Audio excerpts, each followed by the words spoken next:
ઇન્ડિયામાં આપ સૌનું હાર્દિક સ્વાગત છે।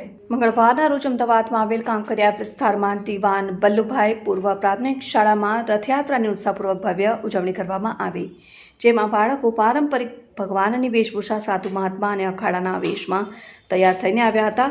રથયાત્રાની શુભ શરૂઆત managing trustee Shri Amitabhbhai Thakor, campus director Shri Payalben Thakor, આચાર્ય શ્રી બિપિનચંદ્ર પંચાલ સાહેબ, ટ્રસ્ટના કોઓર્ડિનેટર શ્રી આકાંક્ષાબેન, શ્રી તાનીબેન અને શ્રી સેજલબેનની સાથે તમામ વિભાગીય કોઓર્ડિનેટર હાજર રહી ભગવાનની નેત્રોત્સવ વિધિ, પૂજા અર્ચના, આરતી અને પહિંદ વિધિ બાદ રથયાત્રાની શાળાના પ્રાંગણમાં ફેરવવામાં આવી હતી, જેમાં બાળકો અને શિક્ષક મિત્રો હરખભેર જોડાયા। રથયાત્રાના ઉત્સવનું સમગ્ર સંચાલન સંગીત શિક્ષક શ્રી હર્ષદભાઈ પટેલે કર્યું હતું। રથયાત્રાના પ્રસંગના સુચારુ અને સફળ આયોજન કરવામાં આવ્યું હતું।